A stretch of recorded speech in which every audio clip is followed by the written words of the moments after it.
Welcome back to my channel. In this playlist, we have already explored providing services in the root injector, as well as inject them via functions and constructors. Now it's time to get deeper and look at the different types of providers Angular offers. In this video, I will explain useClass, useExisting, useFactory, and useValue providers. We won't cover multi-provider configuration in this video. That will be a topic for the future lessons. All of these provider types exist in both the old and the new Angular versions. So for this lesson, I will use an application based on a standalone component architecture. My name is Maxim Grom. This channel is about web development. Let's get started. First, a reminder. With dependency injection, we must provide information about a service before we can inject it. In most cases, providing root is enough, but sometimes we have to change the default behavior. Let's open VS Code and generate the first service for this lesson.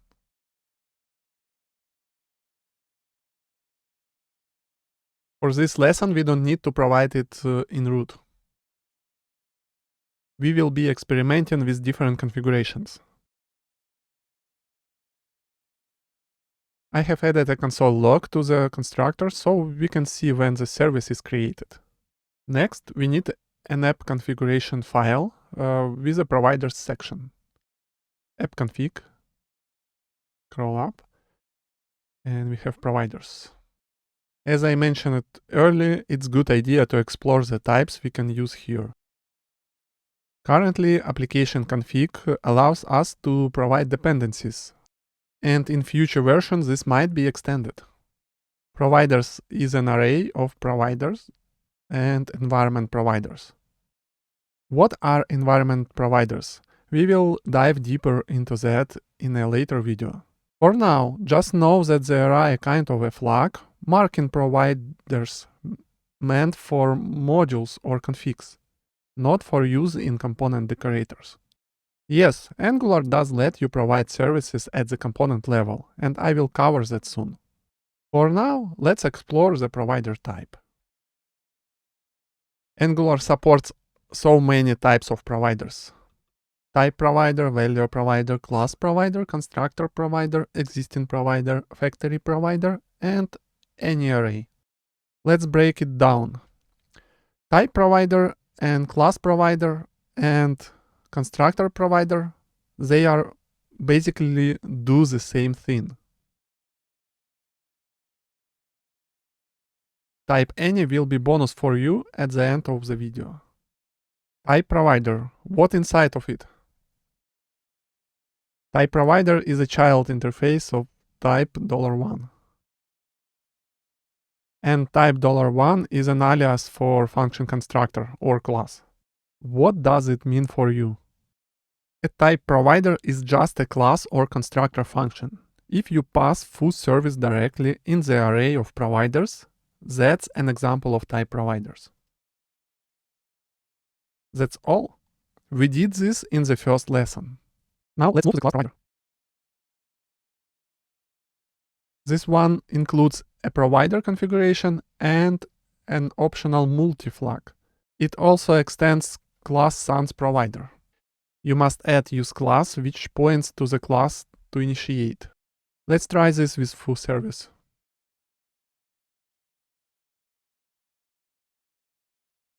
Now let's talk about the provide value. Angular calls this value as a token. So we have full service as a token. In this case, the class name is the token and also the class that get initiated. It may sound confusing now, but I will explain injection tokens in more detail later. Just believe me, it makes sense. What about the multi-option? It allows you to bind multiple providers to the same token, useful for arrays of dependencies. But we will cover that in the future lesson. We can verify that this works.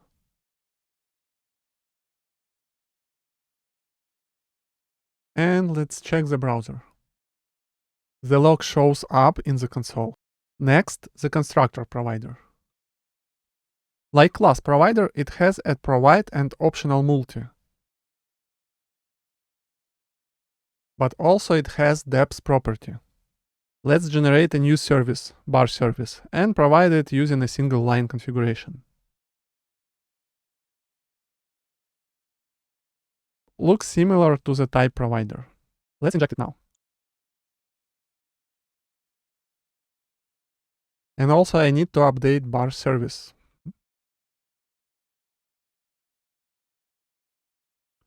And now let's check it in the browser. And it works well. So what is depth? Depth is a shortcut for dependencies. If your class is decorated with injectable, Angular handles dependencies automatically. No needed to configure depth manually. But if you use a plain JavaScript class from an external library, and that class has constructor dependencies, then Angular won't know how to inject them. You will get an error. Let's generate a new service to test this. I would like to generate lib service, like library service, and add some dependencies into it.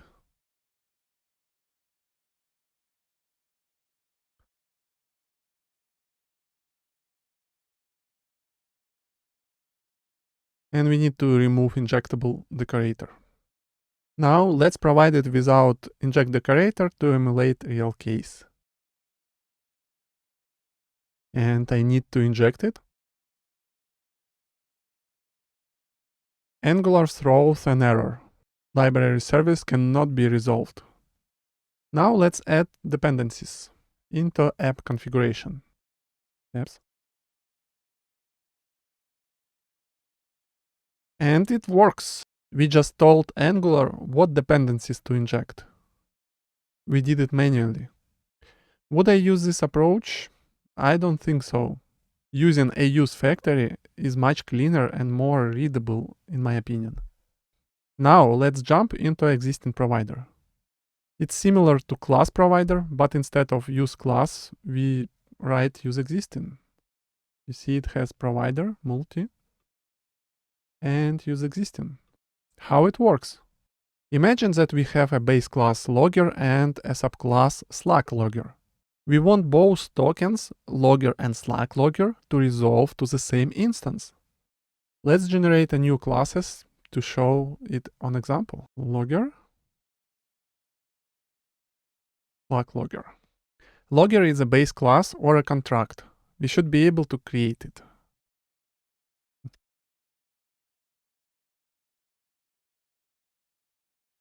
We cannot create abstract class directly, but we can use it as a token and replace with some implementation. So we need implementation. Let's extend Slack logger service from logger service.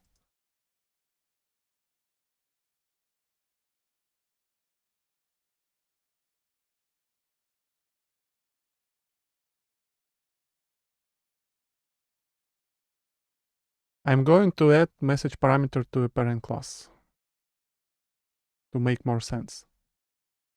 Yeah. Now it's okay.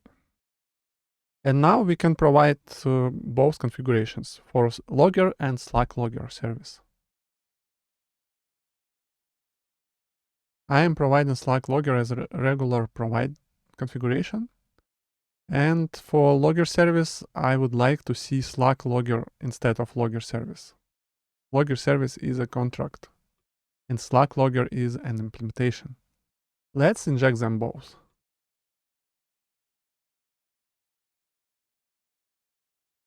And we can check it in the browser.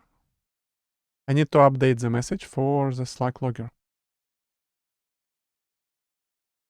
Basically, I will see both messages. Let's check. And I see Slack logger class appeared twice. If we use useClass twice, Angular creates two instances. It's default behavior of dependency injection. In current example, it's not a problem at all. That's fine in some cases, but if the service manages a WebSocket, subscription, or global state, you definitely don't want to have two instances. This is where useExisting helps. We are asking Angular to find Slack logger service if it exists. And we see only one instance. Both tokens now refer to one single instance. You can find more examples why you need useExisting. If you can think of a real-life use case, leave a comment. Let's move to the useFactory or a factory provider. It has provide, it has multi, and it has useFactory, which is a function. This function must resolve the instance creation. And also it has depth.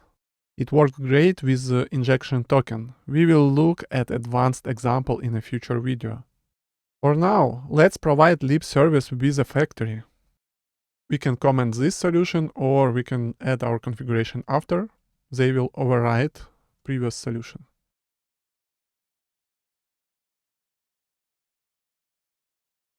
Here is we have provide lib service and we have useFactory, which receive a function. And we want to create lib service, but we need two dependencies.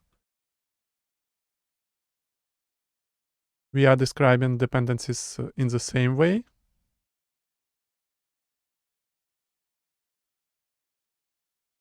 And receiving them in the factory function and proxying them into the constructor of lib service. Let's verify that everything works. We can comment it out. Nice. In browser, I can see library service. I can return it back. Just we've verified that it works without previous configuration. It's a pretty huge, right? But good moment that we can extract factory into separate file or to the top of this function. We can take this and extract somewhere. Bad moment that dependencies and params are tight connected. This foo service connected to first parameter, bar service connected to the second parameter. And if we extract it, it will be hard to maintain. But Angular team introduced a new way how to describe dependency injection in factory. Way more stable and practical. Let me show it in a separate example. I'm commenting. We don't need dependencies array. We can inject foo service here.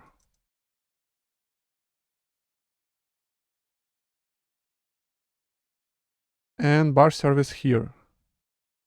Now it's easy to extract this function and everything connected to each other at the same place. We don't have previous problem, right? And of course, if you like to write everything in one line, you can do it.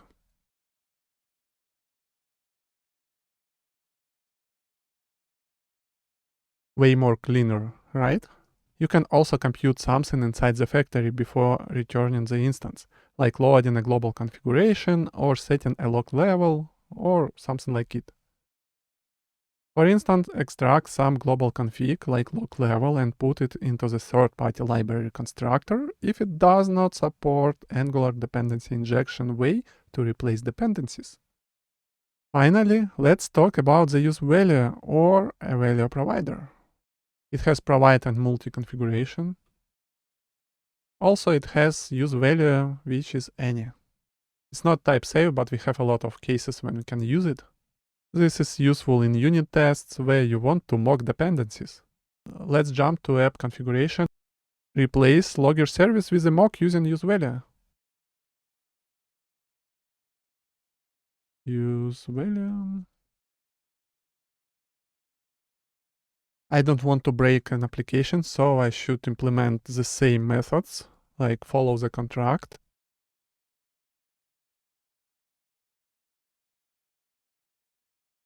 Let's say we want to have something like it. Now I want to see how it works. Let's call it an application component. We have a lot of injection, so we can use constructor to call it.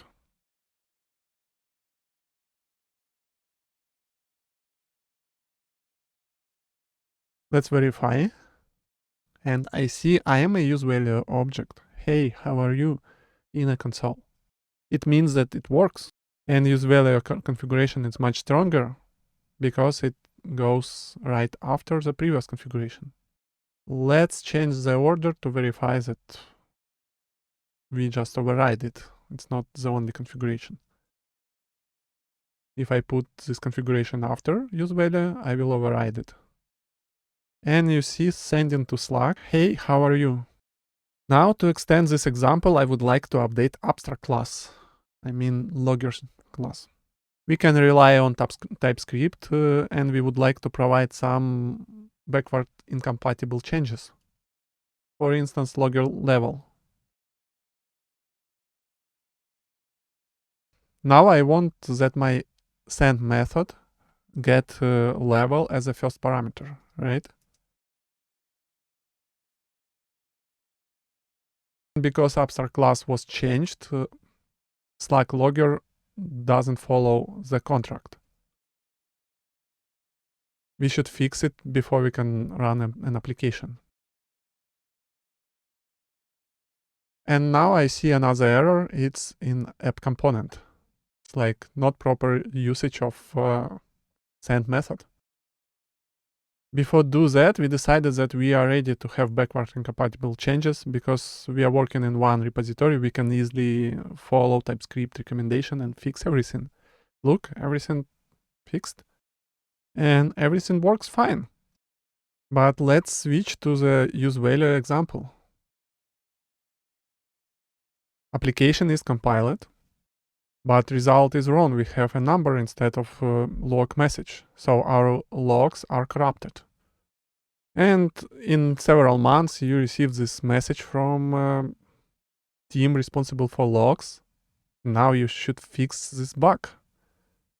After hours of debugging, you will figure out that issue was in this value and you will fix it, of course. How you can avoid it before? In case you need to write useValue, you can use like casting to the specific type. If we say that useValue is an object which has logger service, in this case TypeScript will help us. And you see that TypeScript will not let us build an application. I can ignore first parameter by adding this. And now we have a valid log. It's like I am a useValue object. Hey, how are you? ValueProvider must be clear to you now. Before we summarize this lesson, I need to explain the bonus part. What does any means in dependency injection context? It means you can provide an array of providers. What is use case for it? Let's say you have a great feature and you have a few providers and you need to export all of them so they can be provided on some level of dependency injection. One of the possible ways is to spread the array from the feature configurations, which must be an array. Second option, to put an array directly and let Angular spread it for you. Even more, we can encapsulate everything into a function. Let's do it for logger configuration. We have several configurations here. I see 3 configurations. I would like to encapsulate them into a function. Put them into this array. And now I can call provide loggers instead of previous configuration. Let's verify. Functionally, no difference, right? But we have much more possibilities to make your code beautiful and easy to maintain now. That's all what I wanted to explain to you today. Let's summarize this lesson. ClassProvider, TypeProvider, ConstructorProvider allows to bind class to itself or to bind type to the token, like abstract class we had in this lesson. useConstructor also allows us to create non-Angular service inside the ecosystem. useExisting allows to reuse the same instance for many tokens. useFactory, better way to do the same as useConstructor. allows to provide something additional with computations. useValue allows to bind value to the token, great for testing. Dependency injection in Angular is powerful and complex feature. We will continue exploring it in the future lessons. Thank you for watching this video. If you found it helpful, please like and subscribe. See you in the next one. Bye now.